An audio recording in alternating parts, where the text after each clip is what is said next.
لي قلبي الحائر الوثان، رويدك يا قلبي فقد أرهقتني دقاتك وأصبحت أخاف من علاماتك، وهناك نبض شديد بين طياتك وأنا أخاف خفقانك وأخشى نبضاتك، وهذه نفسي أراها تنصاع لك وتنبخ لأوامرك، وأصبحت تطرب لدقاتك وتتهلل أساوريرها لنبضاتك، وأنت يا عقلي ما لي أراك محتز بقراراتك متأرجح بين نبضات قلبي ونغمات نفسي، وبين مراجعة موازينك فلا أنت قادر على إسكات قلبي ولا أنت مسيطر على نفسي ولا أنت ململم تناثر شظاياك، فويحك يا قلبي وويحك يا نفسي، فقد نجحت بإلغاء عقلي،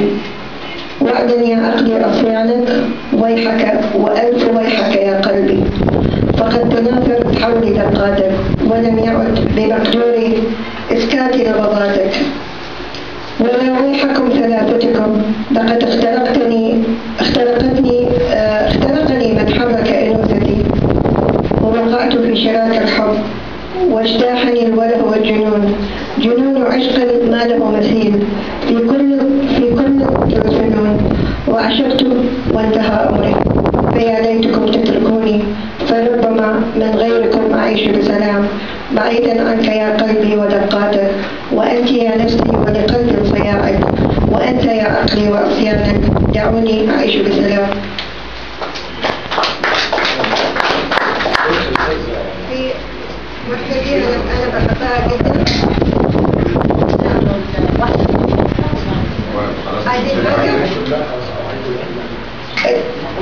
خلاص كده بحدي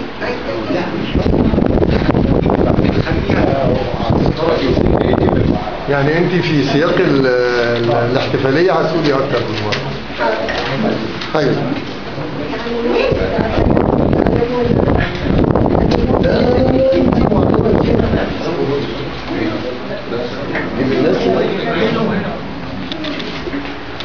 بسم الله الرحمن الرحيم.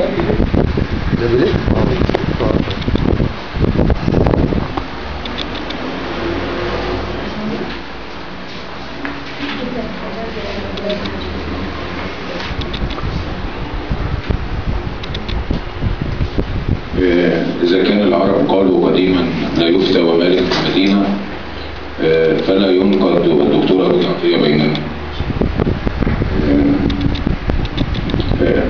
ملفت في النظر جدا في كتابات الأستاذ أحلام. لو طبقنا على الكتابات دي كلام العرب القديم من الشعر الكلام موزون مقافى، يبقى المكتوب ده مشاعر، وإن كان الشعر من الشعور فيبقى ده شعر، ولكم أن تحكموا بعد أن تقرأوا. الجميل جدا في رسائل التعديل، لأن أنا قريتها بعمق شوية، إنك لما تقراها تحس إن هي كاتبها لك أنت، أيا كان تفكيرك أو لونك أو جنسك، تحس إن هي كاتبها لك أنت. أنا لما قريت فيها استفزت فيها الشاعر، فعملت مداخلة لطيفة كده بين كتاباتها وبين مقاطع كده من شعر. هي بتقول في امرأة في حالة حب: وقفت أمام المرآة، وقفت أمام المرآة تتطلع إلى خطوط الزمن المرسومة حول عينيها وفمها، وخطوط الشيب التي غزت شعرها. قلت لها: تعالي أحبك روحا جميلا وقلبا جميلا وعمرا جميلا بغير انتهاء، تعالي أحبك بسمة عمري وقبلة شعري، إذا الشعر غنى نشيد البقاء، تسافر عينك بين المرايا، وبالحب والحزن يبقى السفر، فتقرأ شيئا وتكتب شيئا وتأخذ شيئا ولا تنتظر، يسافر حبك في مهجتي ويسكن عمري بغير انتظار، فأهواك أنت لأنك أنت أنت أنا باختصار.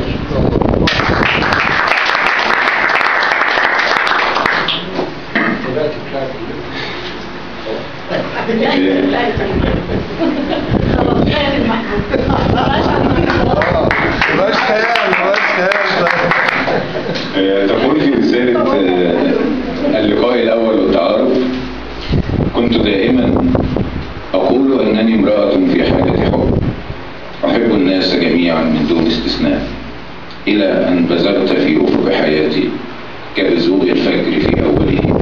كيف؟ متى؟ لماذا؟ أسئلة كثيرة لا جواب لها. فقلت لها: أنا الرجل الذي يأتيك منفردا بسر الريح، يراود علبة الكبريت في جسدي بياض الروح، وأهبط فيك مثل الوحي، أصعد للسماء مسيح. فهل تتعلم الشفة الجليد الآن كيف تبوح؟ أنا ألف وأنت اللام، نحن نعرف الأشياء، وأعرف أنك امرأة أتت في لحظة استثناء، أتت حورية للبحر تغسل شعرها في الماء، وترشوني بشوق الشين أحضنها بهيت الهاء.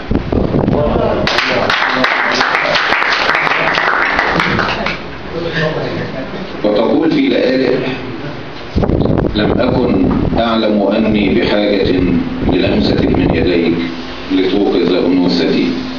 قلت لها: حصاني يشتهي الصحراء، مشغولا ببعض الضي، كسرت زجاجة العادات فافترضوا الحماقة في، وأعرف أن تلك النار لم تحرق ثياب نبي، فجئت أهز جذع النار في شفتيك أرجع حي. أمامك فرصة كبرى لكي لا تدخلي التابوت، دعي شفتيك في شفتي تكتشفان سر الدود، لأعرف ما رواه الشمع عن صوفية الكبريت. أمامي قبلة أخرى لكي أحييك ثم أموت.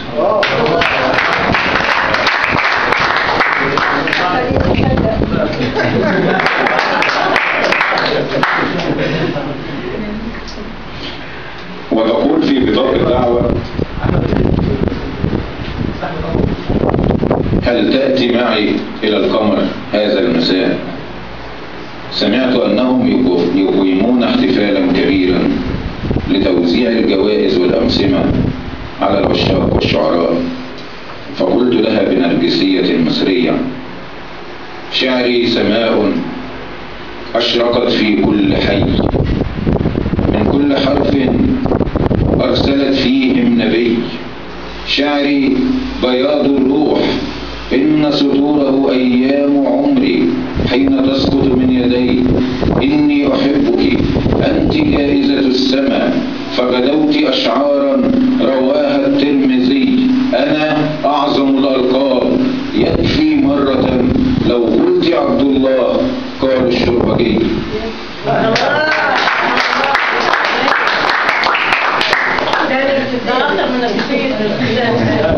حي عبد الله يبقى الشربجي، حي عبد الله يبقى الشربجي. ولأنها رغم ما تدعي أنها أمريكية إلا أنها لم تقنعني منذ لقائنا الأول بذلك. لقد داست على وجع خاص بي أنا عندما سألتها: من أنت؟ قالت: عراق. قلت: هل؟ قالت: لعل. فقلت: كيف؟ قالت: عيونك.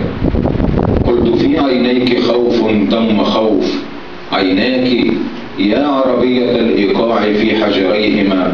أدركت أن قصائدي أحلى إذا كتبت بسيف. قالت: عراق. فابتسمت.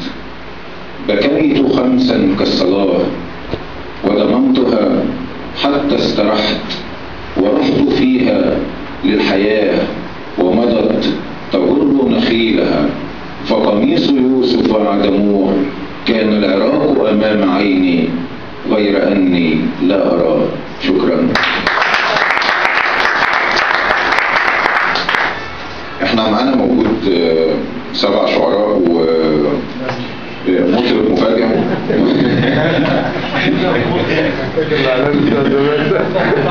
فاحنا ممكن بعد الشهر نسمع الاستاذ اشرف حماد. يعني هو بيطرب القضاة في المحكمة، فاحنا نسمعه كشاعر وليس مترفع. هو الاستاذ اشرف حماد محامي لكن غاوي يعني هاوي طرب يعني، فنسمعه. ولا عايز مهم ماشي يا استاذنا. على فكره في مخرج وراك. بسم الله الرحمن الرحيم. حضرتك يا طارق هتغني وانت قاعد؟ هي اغنيه من حليم يعني حاجه بسيطه شويه. صفيني مرة وجفيني مرة، صفيني مرة وجفيني